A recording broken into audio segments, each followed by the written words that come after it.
Hello everyone. अगर आपका selection Punjab and Sind Bank में एज ए प्रोबेशनरी ऑफिसर हुआ है और आपको मेल में ऑफर लेटर आ चुका है तो ये वीडियो आपके लिए है। देखो, ऑफर लेटर के साथ कई सारे डॉक्यूमेंट्स के फॉर्मेट दिए हुए हैं जो कि आपको फिल करके eight the time of delivery produce करने हैं। और पंजाब एंड सिंध बैंक में जो भी डॉक्यूमेंट्स दिए हुए हैं वो कुछ ज़्यादा ही डॉक्यूमेंट्स दिए हुए हैं और अदर बैंक्स में इतने डॉक्यूमेंट्स नहीं दिए जाते। तो ये सारे डॉक्यूमेंट्स में जो भी कैंडिडेट्स हैं उनको फिलअप करने में दिक्कत हो रही है। तो मैंने सोचा कि एक वीडियो बना दो जिसमें कि वो सारे डॉक्यूमेंट्स को कैसे फिल करना है, कहाँ पर क्या लिखना है, वो मैं इसमें बताऊं। तो वीडियो को एंड तक देखिएगा क्योंकि वीडियो हल्का सा लंबा होने वाला है। और अगर आपका सिलेक्शन एज अ CSA हुआ है तो भी ये वीडियो आपके लिए इक्वली इम्पोर्टेंट होने वाला है क्योंकि डॉक्यूमेंट्स का जो फॉर्मेट है दोनों में ऑलमोस्ट सेम ही रहता है। ठीक है, तो सबसे पहले हम लोग देखेंगे चेकलिस्ट। ये चेकलिस्ट क्या है? ये चेकलिस्ट आपको आया हुआ होगा मेल के साथ में। तो इस चेकलिस्ट में वो सारे डॉक्यूमेंट्स के नाम दिए गए हैं जो कि आपको ओरिजिनल में ले जाने हैं along with a self attested copy. ठीक है, तो इसमें जो भी सारे डॉक्यूमेंट्स दिए हैं एक एक करके हम लोग सब कुछ देख लेते हैं। ठीक है, उसके बाद हम लोग आएंगे DV फॉर्म पर। ठीक है, वीडियो को ज़्यादा लंबा नहीं रखूंगा। देखो, सबसे पहले तो आपके पास ऑनलाइन एप्लीकेशन फॉर्म जो है IBPS का, वो आपको लेकर के रखना है अपने पास में। फिर ये जो अपॉइंटमेंट लेटर है इसका कॉपी आपको रखना है अपने पास में। एक तो आपको स्कैन करके मेल करना होता था, ठीक है, और एक कॉपी आप इसका रख लीजिएगा। और जहाँ जहाँ भी इस चेकलिस्ट में ऐसा लिखा हुआ है e scan copy up to 400 KB in PDF format, तो वो सारे डॉक्यूमेंट्स को आपको PDF बना लेना है और वो PDF का साइज 400 KB से ज़्यादा नहीं होना चाहिए। ठीक है, वो सारे स्कैंड कॉपी का रिक्वायरमेंट आपको DV के टाइम पड़ेगा, वो लोग आपसे डिमांड करेंगे। ठीक है, तो ये 400 KB से नीचे आपको जहाँ जहाँ पे ऐसा लिखा हुआ है स्कैन कॉपी, वहाँ पे आपको रखना है। ठीक है, फिर copy of pan card. Pan card अगर आपके पास नहीं है तो पैन कार्ड के लिए अप्लाई कर दें। फिर फोटो आइडेंटिटी प्रूफ, नाम और परमानेंट एड्रेस का। तो फोटो आइडेंटिटी प्रूफ, नाम का प्रूफ के लिए तो पैन कार्ड है ही, और एड्रेस प्रूफ के लिए आपका पासपोर्ट हो गया या ड्राइविंग लाइसेंस, वोटर ID, ठीक है, बैंक पासबुक विद फोटोग्राफ या आधार कार्ड, जो भी इसमें डॉक्यूमेंट्स है। ठीक है, उसमें से आप सिर्फ आपको 2 डॉक्यूमेंट्स लेके जाने हैं। पैन कार्ड जिसमें एक रहेगा आपका मैंडेटरी, और आधार कार्ड हो गया या वोटर ID हो गया या और भी जो सारे डॉक्यूमेंट्स इसमें मेंशन है वो लेके जाना है। फिर copy of proof of date of birth. Class 10th या 12th का आपके पास अगर सर्टिफिकेट है, मार्कशीट या सर्टिफिकेट, तो वो आपका डेट ऑफ बर्थ प्रूफ की तरह काम करेगा। इसका भी PDF बनाना है आपको। और आपका जो ग्रेजुएशन है, ग्रेजुएशन में सारे सेमेस्टर का, या अगर सेमेस्टर नहीं होता है तो ईयर वाइज मार्कशीट जो है वो आपको लेकर के जाना है, और फाइनल डिग्री ग्रेजुएशन का। और ग्रेजुएशन के अलावा अगर आपका कोई क्वालिफिकेशन है तो वो सारे सेमेस्टर्स के आपको मार्कशीट लेके जाने हैं, और प्रोविजनल, फाइनल सर्टिफिकेट जो भी आपके पास है। अगर फाइनल नहीं है तो प्रोविजनल से भी काम चल जाएगा। ठीक है, तो अगर पोस्ट ग्रेजुएशन JIB CIB अगर कुछ भी आपने करके रखा है तो सर्टिफिकेट अगर आपके पास है तो लेके जा सकते हैं। और ST SC सर्टिफिकेट वो प्रेस्क्राइब्ड फॉर्मेट में होना चाहिए जिसमें कि आपका सब कास्ट का जो नेम है वो करेक्टली फिल्ड होना चाहिए। और ये जो सर्टिफिकेट आप देंगे इनको ये लोग ऑनलाइन वेरीफाई करेंगे।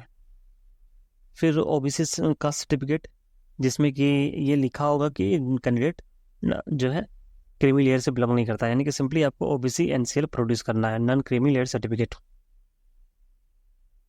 ओके, फिर EWS के लिए इनकम एंड एसेट सर्टिफिकेट, ये तो आपको पता होगा। और जितनी भी डिजेबल्ड कैटेगरी से फॉर्म फिलअप किया है उनके लिए यूनिक डिजेबिलिटी ID कार्ड चाहिए, और जो डिजेबिलिटी सर्टिफिकेट उनका होगा that should be issued by medical board. और वो मेडिकल बोर्ड डिस्ट्रिक्ट लेवल का नहीं होना चाहिए, वो मेडिकल बोर्ड सेंट्रल या स्टेट गवर्नमेंट लेवल का होना चाहिए। और वो मेडिकल बोर्ड जो भी आपका डिजेबिलिटी सर्टिफिकेट इशू किए होंगे उस मेडिकल बोर्ड में कम से कम 3 मेंबर होना चाहिए। 2 पासपोर्ट साइज फोटोग्राफ जो कि आपने एप्लीकेशन के वक्त दिया था वो लेना है। और अगर आप वर्किंग थे, किसी ऑर्गेनाइजेशन में काम कर रहे थे, तो आपको रिलीविंग सर्टिफिकेट लेकर जाना है। ठीक है। अगर आपने रिजाइन दे दिया है तो आपको रिलीविंग सर्टिफिकेट लेकर के जाना है। अगर आपने रिजाइन नहीं दिया है तो आपको सिंपली एनओसी लेकर जाना है, वहाँ पे एक्सटेंशन के लिए डिमांड करना है। ठीक है, अगर आप एक्सटेंशन चाहते हैं तो, नहीं तो अभी रिजाइन कर दीजिए। एक्सपीरियंस सर्टिफिकेट अगर है आपके पास तो ले जा सकते हैं। फिर आता है आपका मेडिकल सर्टिफिकेट। ठीक है, अब हम मेडिकल सर्टिफिकेट देख लेते हैं यहाँ पर, और उसमें ये देख लेते हैं क्या क्या है मेडिकल सर्टिफिकेट में। ये है मेडिकल सर्टिफिकेट। देखो, मेडिकल सर्टिफिकेट आपको कहाँ मिलेगा? आपके पास जो 18 पेज फॉर्मेट आपके पास मेल में आया है, ठीक है, उस 18 पेज फॉर्मेट में ये मेडिकल सर्टिफिकेट है। इसमें दो पार्ट है। एक पार्ट है जो फर्स्ट पेज है, that to be filled by examinee himself, यानी कि आपको खुद भरना है। ठीक है, तो यहाँ पे नाम, एड्रेस, और आपको कोई सीरियस इलनेस है तो यहाँ फिल कर दीजिए। अगर आप या आपके फैमिली मेम्बर, ठीक है, कभी ट्यूबरक्लोसिस की में रहे हैं ट्रीटमेंट में, तो यहाँ पे फिल कर देना है। ठीक है, और ये जो थर्ड नंबर है, ये यहाँ पे भी फिल कर दीजिए। तो ये कंप्लीट आपका डिक्लेरेशन है, और यहाँ पे साइन करना है। ठीक है, फिर ये पार्ट बी जो है, ये वो फिल करेंगे जिनके पास आप मेडिकल सर्टिफिकेट बनवाने के लिए जा रहे हैं जिस भी गवर्नमेंट हॉस्पिटल में। यानी कि ये जो फॉर्मेट है ये फिल करके यहाँ पर सिविल सर्जन आपका साइन करेंगे। ठीक है, साइन, और आपने किस मेडिकल ऑफिसर से यहाँ पे साइन करवाया है वो यहाँ पे अपना क्वालिफिकेशन लिखेंगे अपने सील और साइन के साथ। तो ये जो है सारा चीज़ ये डॉक्टर फिल करेंगे। ठीक है, तो जिस भी गवर्नमेंट हॉस्पिटल में आप जाएंगे वहाँ पे आपको ये फॉर्मेट लेकर के जाना है। ठीक है, और इन्होंने ये भी बताया कि जो भी ब्लड टेस्ट का रिपोर्ट होगा या एक्सरे का रिपोर्ट होगा, एक्सरे का जो कॉपी होगा, वो सब आपको लेकर के जाना है eight the time of delivery. तो ये था मेडिकल सर्टिफिकेट का फॉर्मेट। अब हम लोग देखते हैं नेक्स्ट। देखो, 19 नंबर है indemnity bond duly notarised. Indemnity bond के बारे में हम लोगों ने पहले देखा था। अगर आपने वीडियो नहीं देखा तो आप जाके पार्ट 1 देखें, जिसमें मैंने ऑफर लेटर में एक्सप्लेन किया है कि इंडेमनिटी बॉन्ड जो है वो, उसमें ये लिखा रहेगा कि आपको 3 साल तक सर्विस करना है बैंक का, और अगर आप 3 साल से पहले बैंक को छोड़ते हैं तो आपको बैंक को 3 महीने की सैलरी देनी पड़ेगी। ठीक है, along with notice period of 3 months. अब ये जो बॉन्ड है ये आपको क्या करना है? नोटराइज्ड करवाना है। ठीक है, यानी कि आपको स्टैम्प पेपर पे ये क्लॉज लिखवाने हैं। हम लोग देख लेते हैं अभी। ये है आपका इंडेमनिटी बॉन्ड का फॉर्मेट, जिसको कि एक स्टैम्प पेपर पे बनवाना है, यानी कि सिंपली आपको ये प्रिंट करके ले जाना है एक नोटरी के पास या किसी एडवोकेट के पास, और उनको बोलना है कि आपको ये इंडेमनिटी बॉन्ड बनवाना है। तो वो पूछेंगे कि कितने रुपए के स्टैम्प पेपर पे बनवाना है। तो देखो, जो स्टैम्प ड्यूटी होता है, ठीक है, वो हर स्टेट में अलग अलग पे करना होता है स्टैम्प ड्यूटी। किसी स्टेट में 100 रुपीज़ होता है, किसी स्टेट में 500 होता है, किसी स्टेट में 1000 होता है। तो अब मेल में तो ऐसा कुछ लिखा हुआ नहीं है कि कितने रुपए के स्टैम्प पेपर पे बनवाना है ये। तो अपने सेफ साइड के लिए आप लोग क्या करना कि 500 के स्टैम्प पेपर पे बनवा लेना, दैट विल बी बेस्ट। ठीक है, 100 रुपये वाले पे मत बनवाना, 500 रुपये वाले पे बनवा लेना अपने सेफ साइड के लिए। ठीक है, क्योंकि स्पेसिफिकली मेंशन नहीं किया इन्होंने। देखो, इसमें लिखना क्या है, बेसिकली आपको कुछ फिल नहीं करना है, वो लोग जो नोटरी हैं वो फिल कर देंगे। यहाँ पे दिन का नाम लिखना है, जैसे मंडे है तो मंडे लिखना है। यहाँ पे डेट लिखना है आपको, आज कौन सी तारीख है, सपोज 24 है तो 24 लिख दीजिए, 2026 लिख दिए। आपका नाम, यहाँ पर आपके फादर या हस्बैंड का नाम लिखना है, एड्रेस। तो ये आपको देख लेना है, इसमें कुछ आपको फिल करना नहीं है। ठीक है, और इसको एक बार आप अच्छे से पढ़ लीजिएगा, क्योंकि एक ये बॉन्ड है। ठीक है, ये एक लीगल बॉन्ड है। जब आप इसको फिल करते हैं तो आप लीगली आप बाइंड हो जाते हैं। ठीक है, तो ये आपके और बैंक के बीच ये बॉन्ड एक्सिक्यूट होने जा रहा है, तो इसको आपको अच्छे से पढ़ना है। ठीक है, यानी कि यह बॉन्ड जो है वो बैंक के फेवर में है। यानी कि अगर कुछ भी गलत होता है तो बैंक आपसे पैसा वसूल सकता है, सिंपली सी बात है। और इसमें ये भी लिखा हुआ है कि ये जो टर्म्स हैं ये आज नहीं, ये फ्यूचर में भी वैलिड रहेंगे। ठीक है, और इसमें साफ लिखा हुआ है कि जो आपका जो अपॉइंटमेंट है वो एज अ जूनियर मैनेजमेंट इस ग्रेड स्केल 1 में हो रहा है, और बैंक ने आपको अपॉइंटमेंट लेटर दिया हुआ है। और जो मेन कंडीशन इसमें लिखा हुआ है कि आपको 3 साल तक काम करना होगा, और अगर 3 साल के पहले आप बैंक छोड़ते हैं तो आपको 3 महीने की ग्रॉस सैलरी आपको देनी होगी। ये कंप्लीट एक्सप्लेनेशन मैंने दिया हुआ है अपने पहले वीडियो में।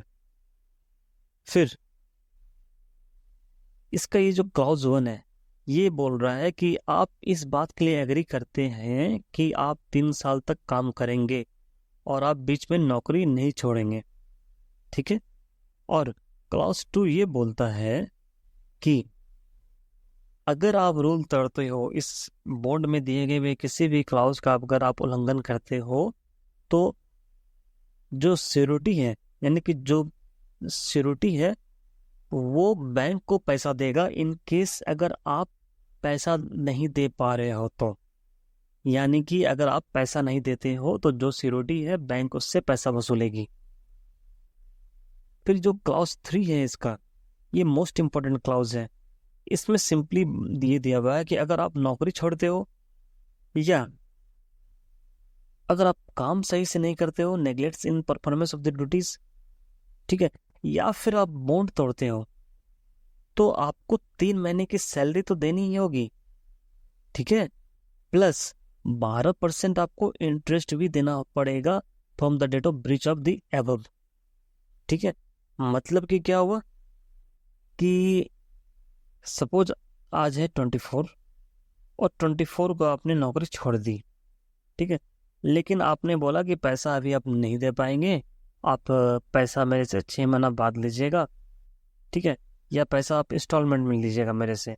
तो जितने पीरियड तक आप पैसा नहीं दे रहे हैं, ठीक है, उतने पीरियड के लिए आपसे इंटरेस्ट भी लिया जाएगा 12% का।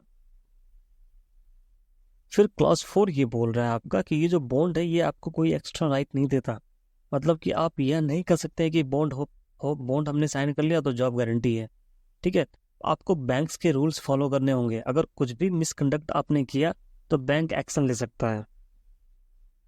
फिर क्लॉज 5 जो है वो ये बोल रहा है कि जो भी पैसा आपको देना है वो कर्ज माना जाएगा, ठीक है। यानी कि बैंक आपसे या सिक्योरिटी से पैसा रिकवर कर सकता है, वो भी इंटरेस्ट के साथ। फिर इसमें ये लिखा हुआ है क्लॉज 6 में कि जो भी अगर डिस्प्यूट होगा आपके बीच और बैंक्स के बीच, तो वो जो केस होगा सिर्फ और सिर्फ दिल्ली कोर्ट में ही चलेगा, चाहे आप कहीं भी रहते हो, ठीक है। अब बात आती है कि सिक्योरिटी किसको बनाए। देखो, सिक्योरिटी आप किसी भी आज क्या बोलते हैं, किसी भी रिस्पेक्टेड पर्सन्स को बना सकते हैं, ठीक है, जिनका कि एक अच्छा जॉब हो या किसी अच्छे पोजीशन पे हो वो, और एनुअल इनकम उनका इतना हो कि आपका 3 महीने का सैलरी कम से कम वो दे पाए। तो 3 महीने का आपका सैलरी कितना हो गया, अगर 80,000 रुपये करके देखते हैं तो 2,40,000 रुपया। यानी कि जो सिक्योरिटी होगा उसका एनुअल इनकम कम से कम 4 से 5 लाख तो होना चाहिए, ठीक है। तो सिक्योरिटी आप हर क्लोज रिलेटिव को नहीं बनाइएगा, अपने फैमिली मेम्बर्स को नहीं बनाइएगा। सिक्योरिटी आप किसी और को बनवा सकते हैं, ठीक है, क्लोज रिलेटिव नहीं होना चाहिए। हालांकि ऐसा कुछ भी इसमें लिखा हुआ नहीं है, ठीक है, कोई ऐसा रूल दिया हुआ नहीं है, तो आप बनवा लीजिएगा, लेकिन बेस्ट होगा कि किसी क्लोज रिलेटिव को नहीं बनवाना। यहाँ पर 2 विटनेस चाहिए, तो विटनेस आपके फैमिली मेम्बर हो सकते हैं, ठीक है। तो ये था आपका इंडेमनिटी बॉन्ड। ये है आपका 20 नंबर पॉइंट। आपको 2 कैरेक्टर सर्टिफिकेट चाहिए, और जो कैरेक्टर सर्टिफिकेट होना चाहिए आप किसी गैजेटेड ऑफिसर से बनवा सकते हो, और किसी भी नेशनलाइज्ड बैंक के असिस्टेंट जनरल मैनेजर या उसके ऊपर वाले रैंक के ऑफिसर से बनवा सकते हो। देखो, असिस्टेंट जनरल मैनेजर क्या होता है? असिस्टेंट जनरल मैनेजर मतलब कि स्किल 5 आप अभी ज्वाइन करोगे स्किल 1 में, और स्किल 5 से ये बोल रहे हैं कि कैरेक्टर सर्टिफिकेट आपको चाहिए। स्किल 5 आपको बता दो, स्किल 5 जो है ब्रांचेस बहुत कम है। जो नॉर्मल ब्रांच में आप जाते हैं ना, वो स्किल 5 ब्रांच नहीं होता, वो स्किल 3, स्किल 2, स्किल 4 ब्रांचेस होते हैं। वहाँ पे असिस्टेंट जनरल मैनेजर जो एजीएम है वो नहीं बैठते हैं वहाँ पर, ठीक है। तो ये एजीएम बैठते कहाँ पे हैं? ये रीजनल ऑफिस हो गया, अगर एसबीआई में बोला जाए तो सर्कल ऑफिस हो गया। तो रीजनल ऑफिस, सर्कल ऑफिस या जोनल ऑफिस में ये बैठते हैं। ठीक है, तो ऑब्वियसली ये आपको करेक्टर सर्टिफिकेट क्यों इशू करके देंगे जब तक कि आपका इनसे जान पहचान ना हो। ठीक है, और आपको तो पता भी नहीं होगा कि कहाँ रीजनल ऑफिस है, कहाँ सर्कल ऑफिस है, क्योंकि अभी तो आप बैंक में एंटर ही करने वाले हो। तो सिंपली आपको किसी गेजेटेड ऑफिसर से बनवा लेना है 2 करेक्टर सर्टिफिकेट।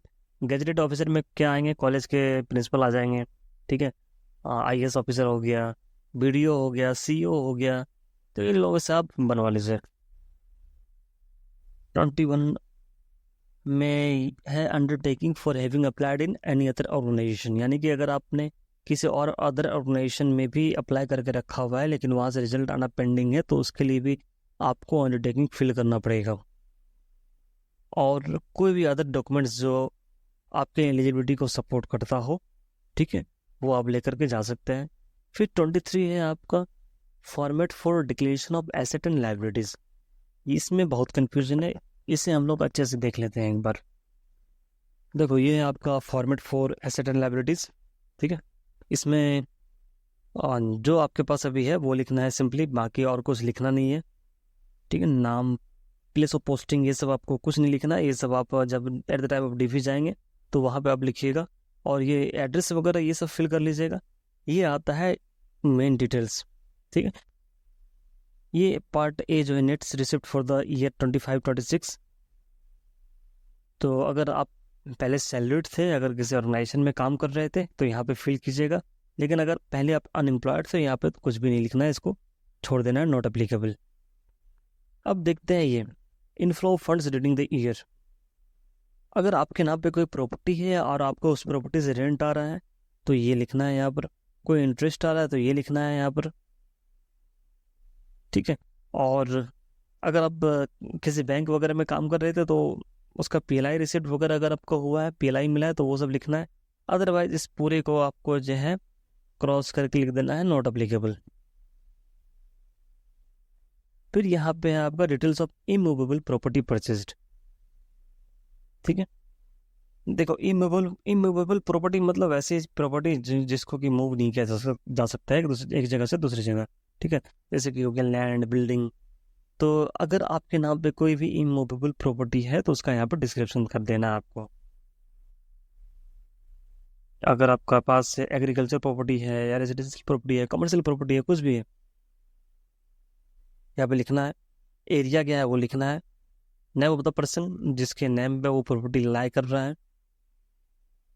ठीक है, देखो यहाँ पर लिखा हुआ है रिलेशनशिप विद ऑफिसर। सिंपली ये समझो, अगर आपके नाम पर प्रॉपर्टी है तो लिखना है यहाँ पर। अदरवाइज अगर किसी और के नाम पे है, माँ के नाम पे है, फादर के नाम पे या सिस्टर के नाम पे या वाइफ के नाम पे है, तो कुछ भी मत लिखो यहाँ पर। सिंपल लिख दो इसमें नॉट एप्लीकेबल। पूरे ये जो पूरा फॉर्मेट है सिंपली इस पे लिख दो नॉट एप्लीकेबल। ठीक है, कोई रिलेशन वगैरह लिखने की कोई जरूरत नहीं है। अगर आपके नाम पर है तो डेट ऑफ एक्विजिशन लिखो। ठीक है, डेट ऑफ परचेज लिखो, कब मॉर्गेज करवाया या इनहेरिटेंस हुआ या गिफ्ट किया है, तो वो सब कुछ आपको लिखना है यहाँ पर। ठीक है, eight the time of acquisition value of property क्या थी। ठीक है, तो ये सारा कुछ आपको डिटेल्स यहाँ पर लिखना है। फिर cash in hand as on 31 March 2025 कितना था, और एज ऑन डेट जब आप ये डेट फिल कर रहे हो, इसमें जब DV होगा आपका तो DV का डेट फिल करना है, कितना कैश इन हैंड है आपके पास। तो जो भी है 5,000, 2,000, 3,000 कोई आपके पास देखने नहीं आने वाला है, और उसका क्या सोर्स है वो सोर्स भी आपको यहाँ पे लिखना है। अब आपका जो करेंट और सेविंग्स अकाउंट अगर आपके नाम पे है, जितने भी अकाउंट है आपके नाम पे, ठीक है, वो सारे का आपको यहाँ पे जिक्र करना है।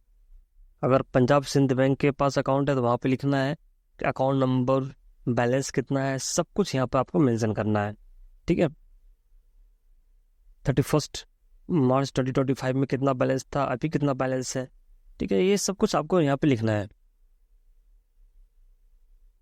और यहाँ पे आपको कंफर्मेशन भी देना है कि ऊपर जितने आपने बैंक्स मेंशन किए हैं, जितने भी अकाउंट्स मेंशन किए हैं, उनके अलावा आपको कोई भी अकाउंट नहीं है इधर सिंगली और जॉइंटली किसी भी बैंक में।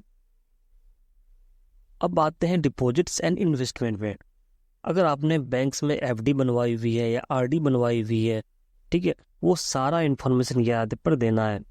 NSC आपके पास है, NSS है, या म्यूचुअल फंड में इन्वेस्ट किया हुआ है, यूटीआई में इन्वेस्ट किया, या यूलिप खरीद करके रखा हुआ है, या इंश्योरेंस करवाया हुआ है, तो सारा का सारा इन्वेस्टमेंट का यहाँ पे जिक्र आपको देना है। ठीक है, यहाँ पे इन्वेस्टमेंट्स मेड विथ, यहाँ पे आपको कंपनी का नाम आएगा, यहाँ पे अमाउंट, यहाँ पे सोर्स। सपोज करो म्यूचुअल फंड, कौन सा म्यूचुअल फंड आपका नहीं खरीदा है। सपोज करो मोतीलाल ओसवाल का म्यूचुअल फंड खरीदा है, तो मोतीलाल ओसवाल मिड कैप लिख दो यहाँ पे। सोर्स, सपोज आपने ग्रो से लिया है, तो यहाँ पे ग्रो लिख दो। ठीक है, तो यही वही है। लोन्स एंड एडवांसेस, तो क्या आपने लोन दिया है किसी फर्म को, या किसी इंस्टीट्यूशन को, या किसी इंडिविजुअल पर्सन को, यहाँ पर आपको मेंशन करना है। फिर स्टॉक, शेयर, डिवेंचर्स, अगर ये आपने परचेज किया है तो लिखना है यहाँ पर, नहीं तो सिंपली लिख दो नॉट अप्लीकेबल, नॉट अप्लीकेबल। ठीक है, एक जगह लिखने से बेहतर है ऐसे करके आप लिख दो नॉट अप्लीकेबल। अब यहाँ पर आपके पास दो फॉर्मेट दिया हुआ है, एक है फॉर्म, ठीक है, हम लोग देख लेते हैं, लास्ट में वो फॉर्मेट देखेंगे। और अदर मूवेबल प्रॉपर्टी, ये अगर आपने एक्वायर किया है तो यहाँ पे लिखना है कितने, जैसे फर्नीचर अगर आपने एक्वायर किया है तो लिख दो यहाँ पे फर्नीचर कितने का, सपोज करो 50,000 का, तो फिर 50,000 लिख दो, 50 के मैंने लिखा है सिर्फ। ज्वेलरी अगर आपने लिया है सपोज करो 2 लाख का, तो लिख दो 2 लाख। ठीक है, तो ये ऐसे आपको यहाँ पे मेंशन करना है। और कोई भी मेजर एक्सपेंडिचर अगर आपका इनकर हुआ है तो उसका डिटेल्स यहाँ पर देना है। अब बात आते हैं, ये वो सब तो था आपका एसेट। अब लाइबिलिटी, यानी कि देनदारी कितनी है आपकी। ठीक है, कितना कर्ज है आपके पास। तो आपने अगर कोई लोन ले रखा है तो उसका कंप्लीट जिक्र आपको इस पूरे कॉलम में करना है, इस पूरे रोज में। ठीक है, और ये भी आपका वही है। और देखो इनडायरेक्ट लायबिलिटीज क्या है। इनडायरेक्ट लायबिलिटीज मतलब कि आपने डायरेक्टली कोई लोन नहीं लिया है, आप किसी दूसरे के लोन में गारंटर बने हो, तो वहां पर आपको मेंशन करना है कंप्लीट। ठीक है, अब आता है एनेक्चर। देखो हम देखते हैं अब एनेक्चर, तो ये फॉर्मेट 1 फॉर्मेट 2 हम लोग देख लेते हैं पहले।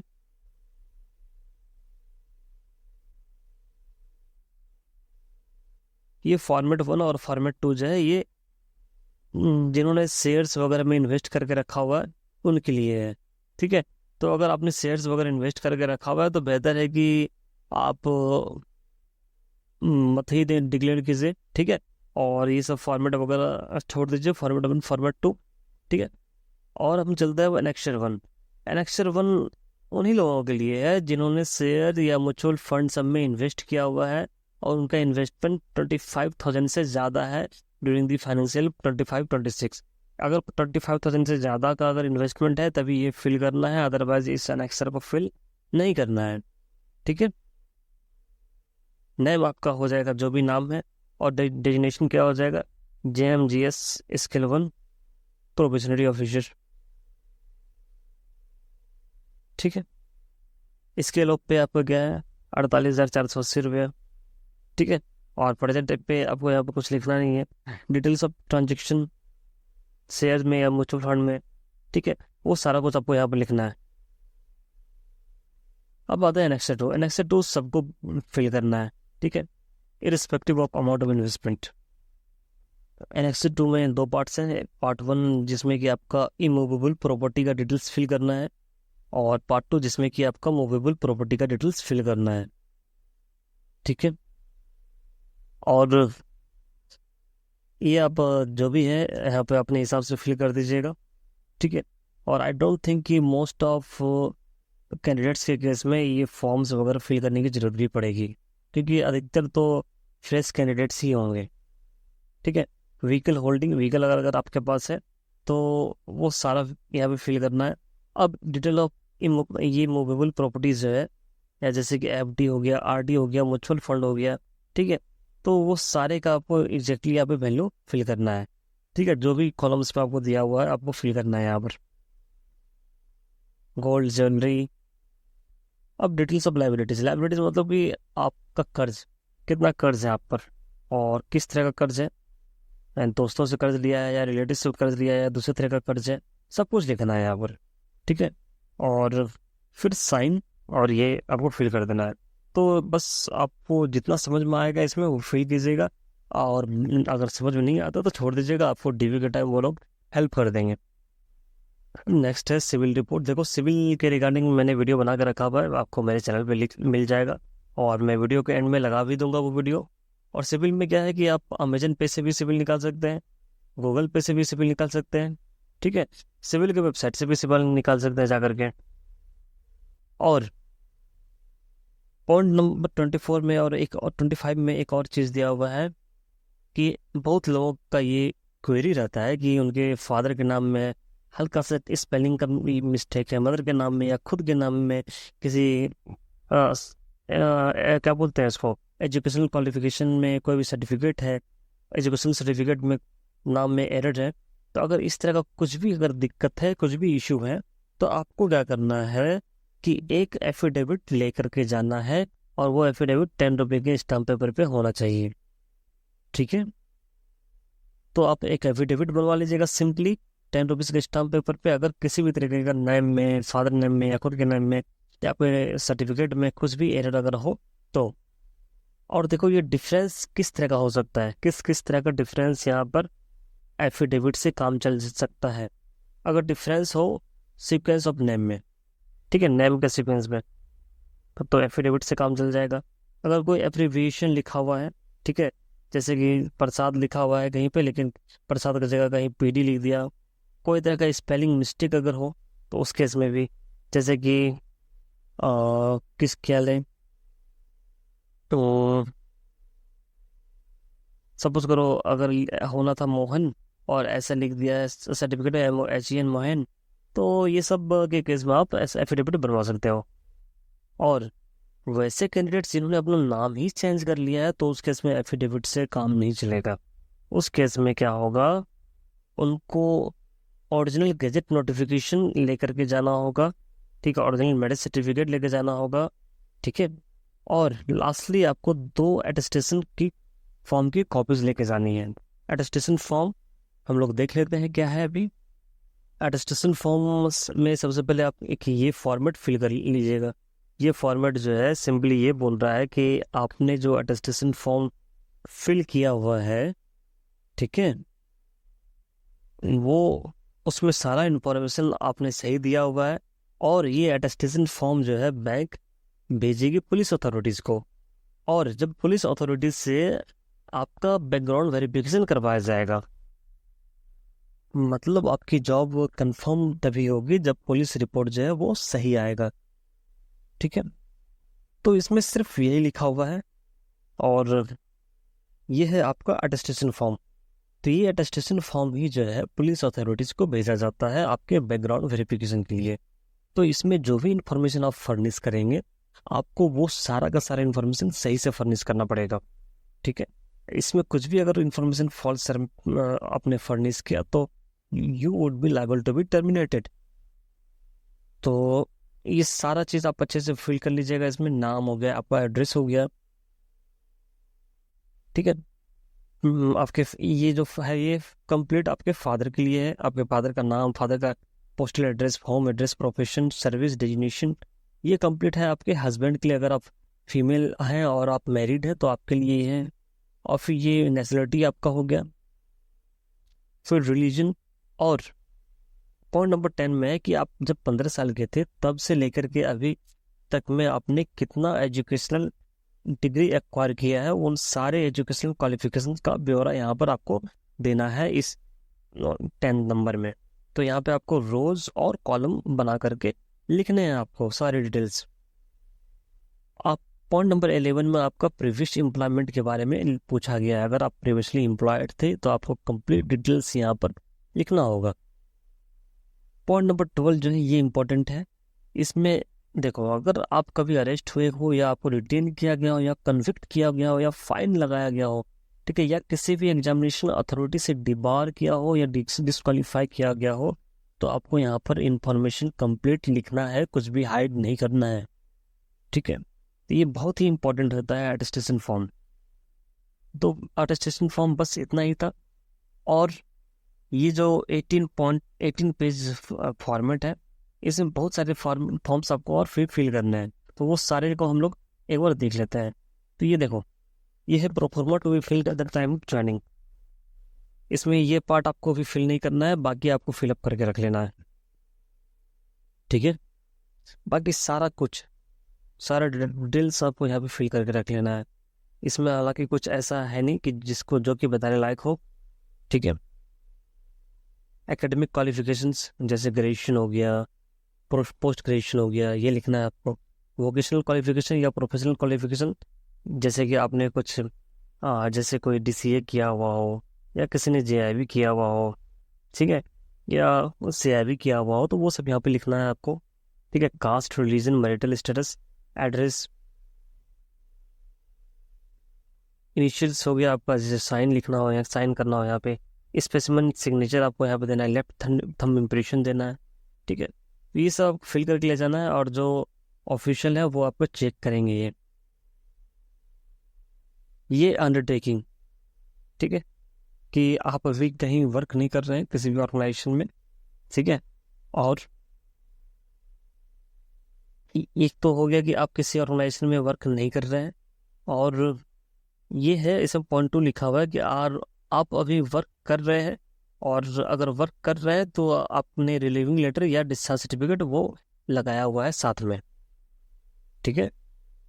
ये है फिडेलिटी एंड सिक्रेसी डिक्लेरेशन। इसमें सिंपली ये बोला गया है कि आप ये डिक्लेयर कर रहे हैं कि आप जो बैंक के रिगार्डिंग जो भी इंफॉर्मेशन है वो किसी को, थर्ड पर्सन को आप नहीं बताओगे, ना ही डिस्क्लोज करोगे, ठीक है। और ये है declaration in the respect of dowry prohibition act. इसको भी फिल कर लीजिएगा कि इसमें सिंपली ये डिक्लेयर कर रहे हैं आप कि आप कभी भी डॉरी ऑफेंसेस के लिए कन्विक्ट नहीं किए गए हैं। नेक्स्ट है proforma for declaration in respect of educational qualification, यानी कि इसमें सिंपली आप ये इस फॉर्मेट को सिंपली फिल कर रहे हैं, तो इसमें आप सिर्फ ये बता रहे हैं कि आपने अपने एजुकेशनल क्वालिफिकेशन के रिगार्डिंग कोई भी इंफॉर्मेशन कंसील नहीं की है, हाइड नहीं की है, ठीक है।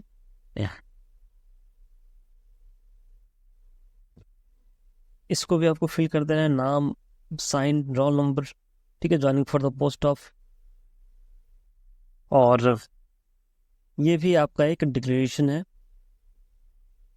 ठीक है। तो सबको आपको फिल कर देना है। तो आई होप कि आपका ये कंप्लीट DV का जो फॉर्म है वो मैंने सारा कवर कर लिया है, और इस वीडियो को यहीं पे एंड करता है। वीडियो अच्छा लगा हो तो लाइक कीजिएगा चैनल को और सब्सक्राइब कीजिएगा, ठीक है। फिर हम लोग मिलते हैं नेक्स्ट वीडियो में।